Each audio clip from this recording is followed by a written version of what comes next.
जय हिंद एवरीवन। आप सबका बहुत बहुत स्वागत है परीक्षा पथ पर और आशा है कि आप सब बहुत ज़्यादा अच्छे होंगे। क्या चाइना में सत्ता परिवर्तन होने वाला है?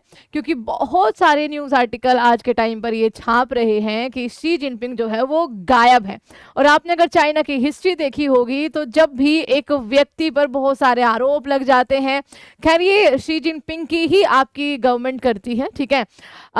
जैसे आप जो अली बाबा का जो फाउंडर थे आप उनके बारे में जानते ही होंगे, और बहुत सारे इनके ऐसे मिनिस्टर्स रहे हैं, ऐसे लोग रहे हैं जिनको इन्होंने रातों रात गायब कर दिया। और अब खुद शी जिनपिंग गायब है ये बताया जा रहा है, क्योंकि बहुत सारे मेन समिट ऐसे हुए हैं जिसमें शी जिनपिंग नजर नहीं आए हैं, जिसकी वजह से बताया जा रहा है कि हो सकता है आगे आने वाले टाइम में चाइना में नया राष्ट्रपति जो है वो खोज लिया जाए, या कोई आपका देखो तख्ता पलट होना ये आपका भी नहीं लगता है, क्योंकि चाइना में अपोजिशन तो है लेकिन वो सिर्फ नाम का अपोजिशन है और उसके पास कोई पावर्स नहीं है। बट हाँ, चाइना में बहुत सारे दंगे भी होते हैं इस गवर्नमेंट के खिलाफ, यानी कि शी जिनपिंग की जो गवर्नमेंट है उसके खिलाफ बहुत सारे भ्रष्टाचार, बहुत सारी मनमानियां इनकी चलती है। बट बावजूद उसके ये सारे मुद्दे जो है वो दबा दिए जाते हैं। और खुद शी जिनपिंग ने खुद को प्रेसिडेंट फॉर लाइफ डिक्लेयर कर रखा है कि जब तक वो चाहे तब तक वो प्रेसिडेंट बन सकते हैं। बट क्या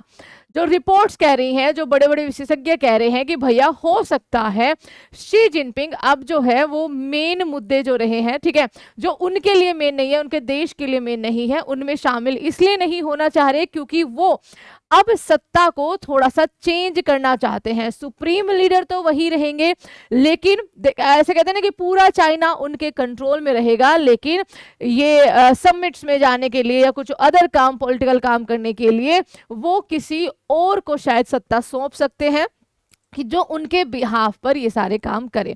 तो न्यूज़ क्या है, चलिए देखते हैं किस तरीके से ये न्यूज़ आपकी बाहर आई है। क्या वो ऐसा इवेंट हुआ है जिसमें आपका ये कयास लगाए जा रहे हैं? तो देखो, ब्रिक्स का समिट चल रहा था ब्राजील के अंदर, सारे वर्ल्ड लीडर गए थे, बट शी जिनपिंग वहां पर नजर नहीं आई थी। हालांकि रशिया के जो व्लादिमीर पुतिन है वो भी वहां पर नहीं गए थे, बट चाइना को लेकर ये बड़ी खबर आ गई है। शी जिनपिंग अपने पद से इस्तीफा दे रहे हैं, तो इसका जवाब अभी के लिए है नहीं, क्योंकि ऐसी कोई खबर नहीं आई है। 12 साल में पहली बार ऐसा हुआ है कि ब्रिक्स समिट हुआ है और वहां से चीनी राष्ट्रपति गायब है। उत्तराधिकारी चुने जाने की अटकलें यहां पर लगाई जा रही है। अब 2027 में एक्चुअली चाइना में आपका अगले से अगले साल यानी कि 2027 में जो है वो नए राष्ट्रपति का एक तरह से कह सकते हैं कि चुनाव हो जो मानो एक औपचारिकता है, ठीक है, जिसमें नए राष्ट्रपति का चुनाव किया जाना है। लेकिन 2018 में ही शी जिनपिंग ने अपने देश के संविधान को बदल दिया था, जिसमें यह था कि भाई यहाँ पर केवल 2 बार तक ही कोई राष्ट्रपति पद के लिए नामित हो सकता है। बट इन्होंने उस संविधान को बदल दिया था और खुद को प्रेसिडेंट फॉर लाइफ घोषित कर दिया था। तो उसके बाद ये कयास लगाए जा रहे कि देखिए, सत्ता परिवर्तन तो मुश्किल है, लेकिन हाँ ये है कि अपना थोड़ा काम ये बांट सकते हैं, एक तरह से उत्तराधिकारी ये चुन सकते हैं, लेकिन पूरा चाइना इन्हीं के कंट्रोल में रहेगा। लीडर फॉर लाइफ इन्होंने खुद को डिक्लेयर कर दिया था, बट अब कुछ घटनाएं ऐसा संकेत दे रही है कि शायद शी जिनपिंग धीरे धीरे अपनी ताकत को संस्थागत ढांचे में बांटने का जो है वो काम कर रहे हैं और एक संभावित उत्तराधिकारी के लिए रास्ता तैयार कर रहे हैं कि आगे आने वाले टाइम में, क्योंकि जो आज चाइना की स्थिति है, अमेरिका भी समहाउ कह सकते हैं आप कि आज चाइना के नीचे दबता हुआ नजर आ रहा है।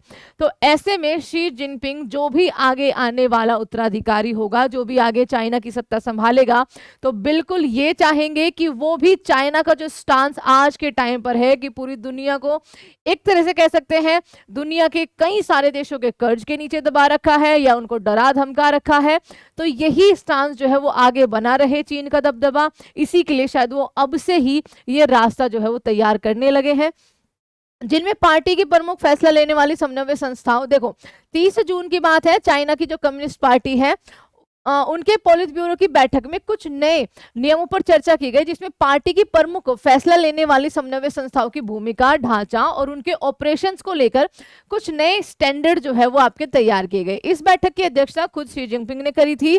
यह कदम चीन की राजनीति में गहरे अर्थों वाला माना जा रहा है।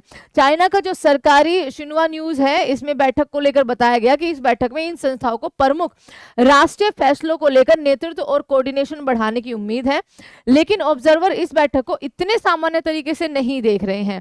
एक्सपर्ट का मानना है कि बैठक का मकसद चीन के लिए अगले लीडर खोजने की जो एक बहुत लंबी प्रक्रिया है उसकी शुरुआत हो सकती है। ऑब्जर्वर का मानना है कि शी जिनपिंग शायद अब अपनी जो भूमिका है उसमें बदलाव करना चाहते हैं। ठीक है, अच्छा, क्या शी जिनपिंग संन्यास लेने वाले हैं? नहीं, संन्यास तो नहीं लेंगे, अभी चाइना के सुप्रीम लीडर वही रहने वाले हैं।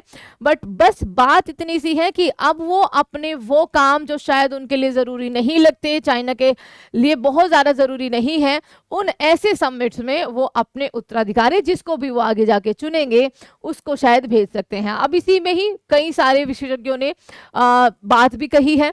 इसी में ही जैसे आपके यहाँ पर कुछ एक्सपर्ट हैं जिनमें से आपका यहाँ पर University of California San Diego के प्रोफेसर विक्टर शी का मानना है कि ऐसा लगता है कि शी जिनपिंग अब छोटे बड़े मामले में खुद शामिल नहीं होना चाहते हैं।